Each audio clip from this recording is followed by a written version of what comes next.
Hello, everyone, and welcome to the Jeffrey Epstein Show.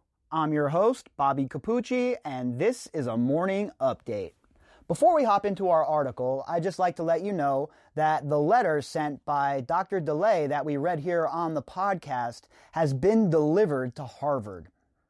I was speaking with Dr. DeLay earlier via email, and he let me know that the letter has been delivered to Harvard.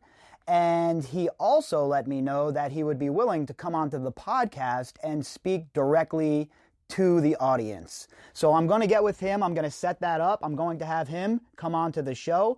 And it's going to be fantastic, right? To hear from the man who wrote that letter, to hear about his motivations, and we'll hear it all directly from him.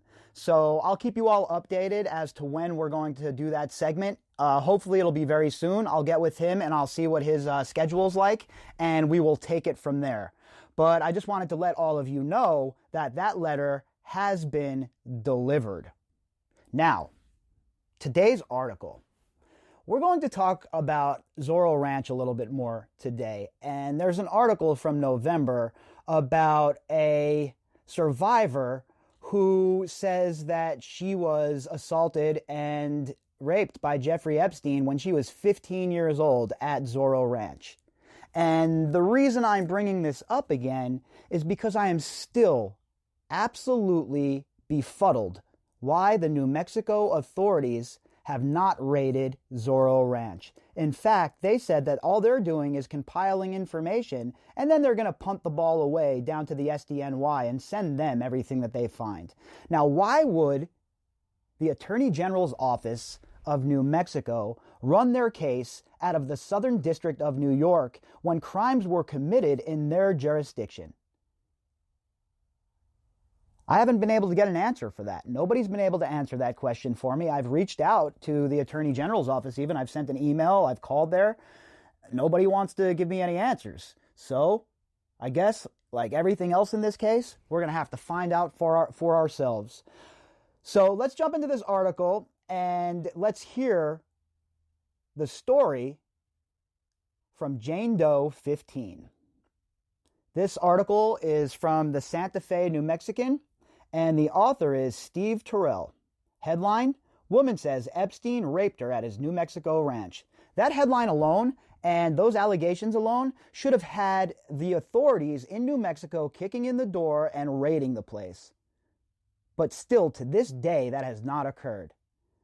And there is no good reason that anyone has brought up that would lead me to believe that the Zorro Ranch should not have been raided. Multiple. We're talking dozens even have said that they've had bad experiences at the ranch with Epstein and his associates. But yet, the Attorney General of the state decides he's going to punt and send it all to the SDNY and to Berman and Comey? I think I've been pretty clear about how I feel about Berman and Comey being involved in this case. And honestly, it's nothing personal. I don't know them personally. They might be great people. Who the hell knows? I have no idea. But I will tell you this.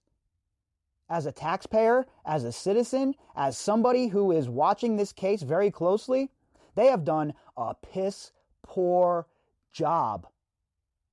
So why, in the name of the whole everything, would these people think that they're going to get good results by turning over their findings to the SDNY? The people of New Mexico should definitely vote this guy out. I mean, how in the hell does he think that it's okay to not investigate this? How is it okay that there has not been a raid here? I just don't understand, folks. I honestly do not understand. All right, so a 31-year-old woman alleges late billionaire Jeffrey Epstein raped her at his sprawling ranch south of Santa Fe when she was 15 years old, according to a lawsuit filed in New York earlier this week. The woman, a Michigan native identified only as Jane Doe 15, said at a Los Angeles news conference Monday that she was introduced to Epstein by her older sister in New York when she was visiting on a trip with her high school drama club. Now, doesn't that sound familiar, huh? Take a look at what this sick, disgusting piece of trash did to Maria and Annie Farmer. And if you don't think that his MO has been obviously brought to light, then you're not paying attention. This man loved to do things like this. He loved to not only abuse one person in a family. Well, no, you have a younger sister, I'm going to abuse her too. And this is the sort of man that all of these so-called elites, all of these polite society hanging out, disgusting SOBs thought was such a great man. Pretty sick. Pretty sick. Epstein took my sexual innocence in front of a wall of framed photographs of him shaking hands and smiling with celebrities and political leaders, the woman said.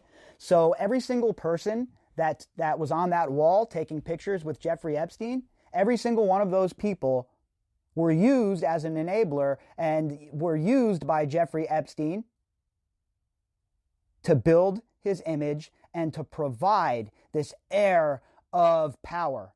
And every single person that was on that wall shaking hands with him, every last one of them, folks, listen to me clearly, every single one of them is an enabler. Epstein died in jail in New York by a suspected suicide in August. He was being held on multiple charges of trafficking underage girls in Florida and New York between 2002 and 2005. And even that is enough to make me go wild. 2002 and 2005, that's it? That was the only time, the only evidence you have, of him trafficking girls. That's all you can come up with, huh?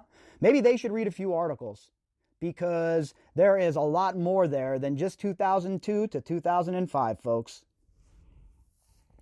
The latest lawsuit was filed in New York federal court against Darren Indyke and Richard D. Kahn, Virgin Island residents who are executors of Epstein's estate. Boy, isn't that funny, huh? How many of these lawsuits are Kahn and Indyke mentioned in? How much longer are we going to be forced to deal with a man like Darren Indyke as the executor of the estate? How many chances are we going to give this man to re-victimize these survivors? It's mind-boggling to me. I can't wrap my head around it, and I don't understand how any right-thinking person is not irate over shit like this. In another development in the Epstein case, two New York jail guards responsible for monitoring Epstein the night he died were charged Tuesday with falsifying prison records to conceal they were sleeping and browsing the internet during the hours they were supposed to be keeping a close watch on prisoners. Now remember, this is an article from November. We're just reading this article to add more context, right? And really, what it does is it plays into the whole entire situation of New Mexico not being raided. What I'm doing here is adding more context and more evidence to the fact that bad shit was happening at Zorro Ranch. And nobody ever did anything about it. Nobody ever kicked in the doors. Nobody ever showed up at Zorro Ranch to dump the treasure trove of information that is obviously there. Instead, we have Berman pulling out a board and pointing to it and asking us if anybody knows who that man is. Is this guy for real? According to the Associated Press, guards Tova Noel and Michael Thomas were accused in a grand jury indictment of neglecting their duties by failing to check on Epstein for nearly 8 hours, and of fabricating log entries to show they had been making checks every 30 minutes as required. Look, I think it's an absolute joke that Tova Noel and Michael Thomas are the only two people with felony charges out of this whole entire ordeal. You mean to tell me that Tova Noel and Michael Thomas deserved felony charges before Ghislaine Maxwell or Jean-Luc Brunel or Sarah Kellen Vickers or the rest? No way, folks. How can you justify that? There is no proper justification for that anybody who is paying attention will accept. Epstein's latest accuser is not the first to say she was sexually abused at Zorro Ranch near Stanley when she was a minor. Virginia Roberts also has said she was ordered to have sex with Epstein and others on his New Mexico property. Earlier this year, a Kentucky woman named Maria Farmer, a former Epstein employee, said in a court affidavit that Epstein and a female friend, Ghislaine Maxwell, had molested her sister at the ranch in 1996. And we all know Maria's story here on the podcast, right? We all know the absolute horror that her and Annie went through at the hands of Jeffrey Epstein. And again, no raids of Zorro Ranch, no doors kicked in, no justice served. And last week, Juliette Bryant, a South African woman, now 37, said she was sexually abused by Epstein at his various homes, including once in 2004 at Zorro Ranch. New York lawyer Bennett J. Moskowitz, who represents the estate, couldn't be reached for comment on Tuesday. According to the most recent lawsuit, the woman went to New York City on a field trip with her high school drama group in January 2004. Because her sister lived in New York, she was given a special day pass by chaperones to spend the day with her sister. Her sister invited her to come to Epstein's townhouse in Manhattan. I can't even imagine being these girls, right? Imagine you're the one who invites your sister over to come to this mansion, and this occurs and she gets abused by these people. I can't even imagine living with that guilt. When she got to Epstein's townhouse, his secretary gave her a tour. She photographed the teenager and told the girl Epstein really liked her sister and that he really wanted to meet her. The secretary invited Jane Doe 15 and her sister to come to Las Vegas, Nevada, later that month to attend a magic show, then fly to the Zorro Ranch. Now, a magic show in Las Vegas, it has to be David Copperfield. We know of Copperfield's relationship with Epstein. We know that they're close. And I'm about 99% sure that it's David Copperfield, the magic show that they went to go see.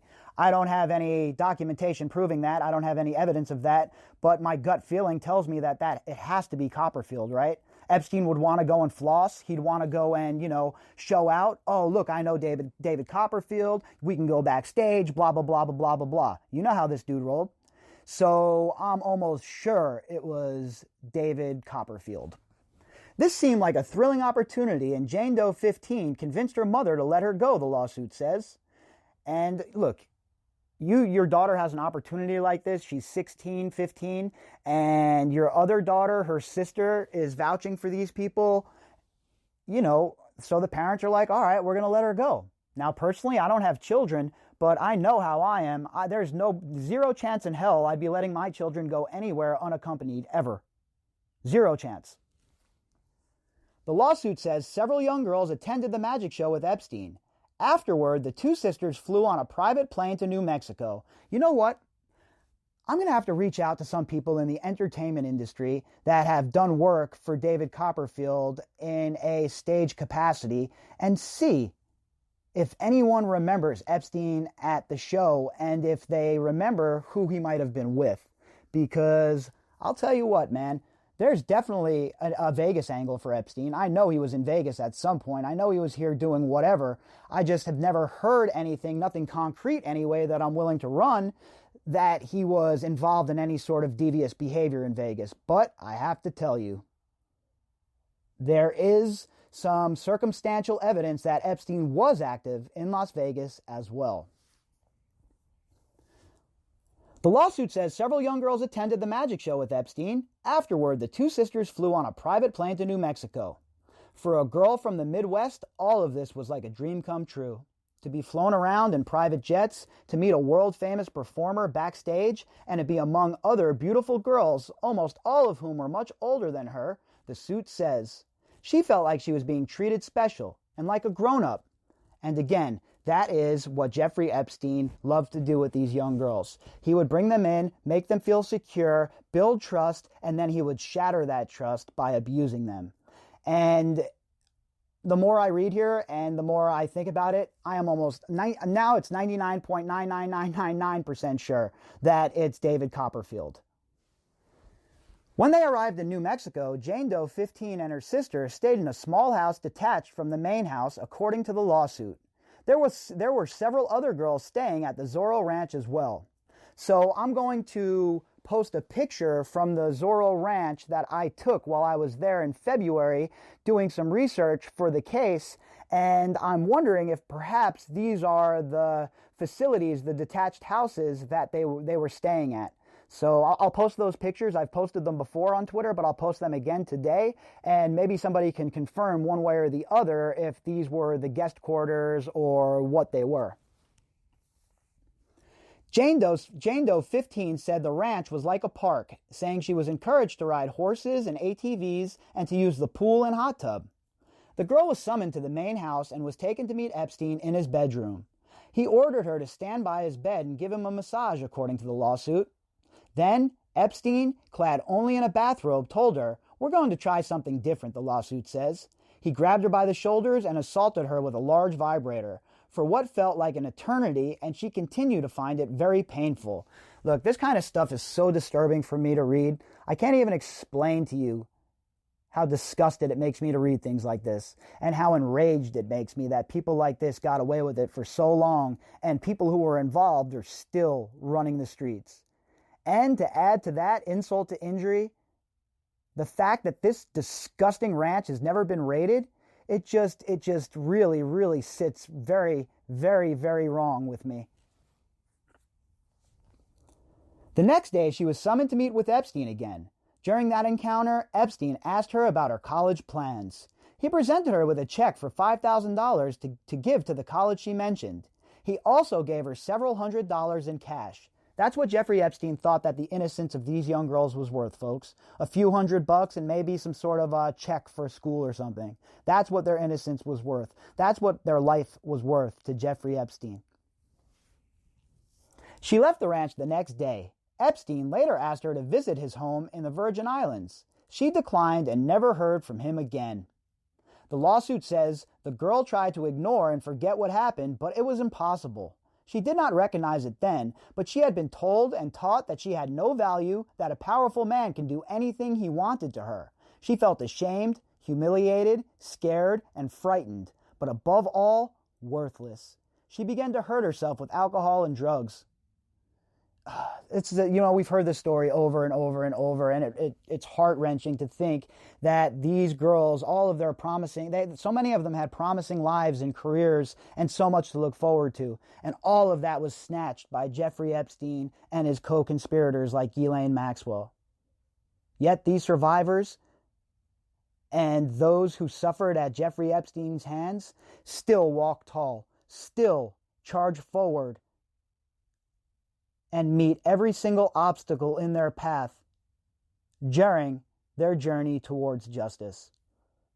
So we'll be here every single day,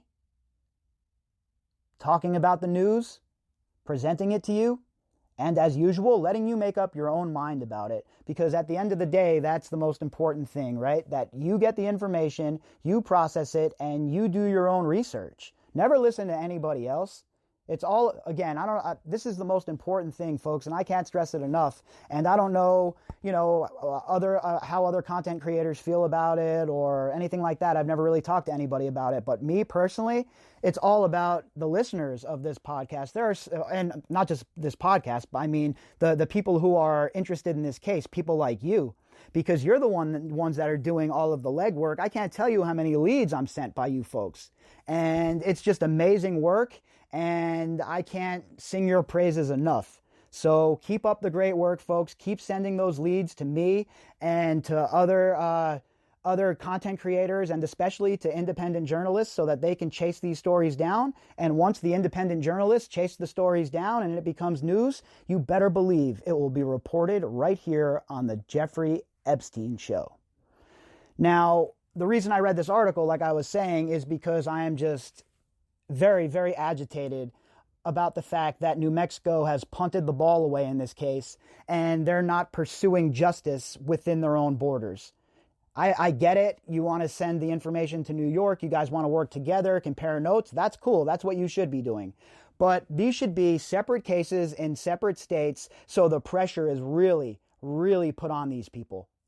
You want to talk about bleeding money? Get litigated against in numerous states, numerous courts, and have to have several teams of lawyers defending you. That is the quickest way to bring these people to their knees and to get them to accept a plea bargain. Crush them financially, drop RICO on them, and let's get going. If you'd like to contact me, you can do that at bobbycapucci@protonmail.com. That's BOBBYCAPUCCI@protonmail.com. You can also find me on Twitter at BOBBY_CAPUCCI. All right, everybody, I hope you all have a fantastic day, and I will be back tonight with the Daily Drop.